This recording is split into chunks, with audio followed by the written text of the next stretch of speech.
आपका स्वागत है।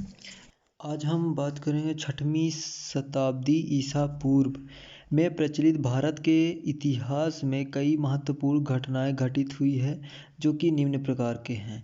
अगर देखें तो कई प्रकार की घटनाएं हैं, जैसे द्वितीय नगरीकरण क्रांति, दूसरा है सामाजिक और धार्मिक सुधार आंदोलन, तीसरा बौद्ध एवं जैन धर्म का उदय, चौथा है 16 महाजनपदों का उदय और पांचवा है मगध साम्राज्य का उत्कर्ष।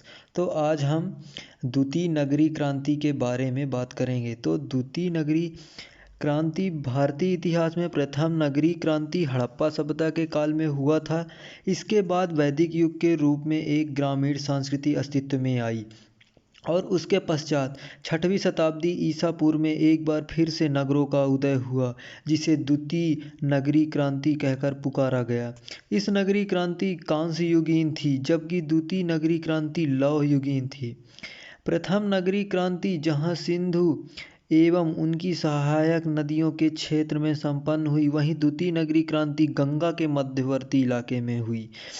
द्वितीय क्रांति का कारण 6वीं शताब्दी ईसा पूर्व में लोहे का बड़ा पैमाने पर कृषि के क्षेत्र में प्रयोग किया जाना था।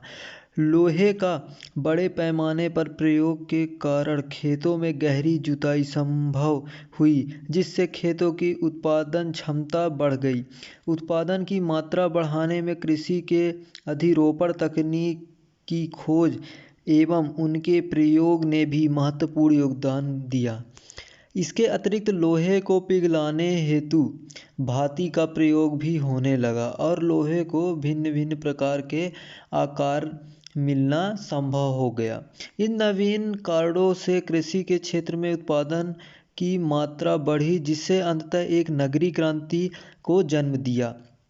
मौद्रिक अर्थव्यवस्था के चलन ने भी नगरीकरण की प्रक्रिया को गति प्रदान की। प्राचीन भारत के इतिहास में सर्वप्रथम मुद्रा का प्रचलन बौद्ध युग में 5वीं शताब्दी ईसा पूर्व के आसपास हुआ था।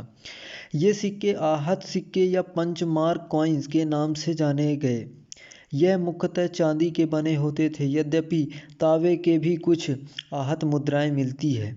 इन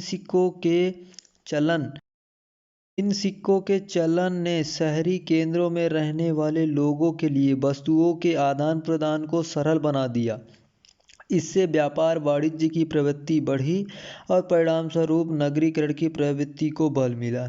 द्वितीय नगरीकरण की परिस्थिति को तैयार करने में बौद्ध धर्म ने अपना महत्वपूर्ण भूमिका अदा किया। कृषि का महत्व बढ़ने से पशुपालन का महत्व भी स्वाभाविक रूप से बढ़ गया।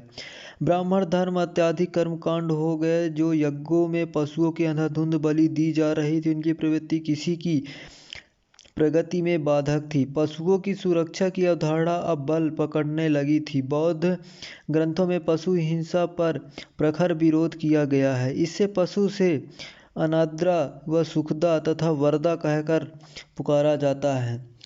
पशु सिंह के विरुद्ध इसमें अहिंसा परमो धर्म की अवधारणा को बुलंद किया। 6वीं शताब्दी ईसा पूर्व में जो द्वितीय नगरी क्रांति संपन्न हुई, इस कारण लौह प्रौद्योगिकी और कृषि के अधिरोपण तकनीक का प्रयोग ही नहीं था, अपितु 16 महाजनपदों की राजनीतिक गतिविधियां, समाज सुधारक से जुड़े पवित्र स्थल, मौद्रिक अर्थव्यवस्था, श्रेणी व्यवस्था इत्यादि ने भी अपनी महत्वपूर्ण भूमिका निभाई। इस प्रकार जैसे हम 6वीं शताब्दी ईसा पूर्व में घटित एक प्रथम महत्वपूर्ण घटना द्वितीय नगरी क्रांति के बारे में बात किया।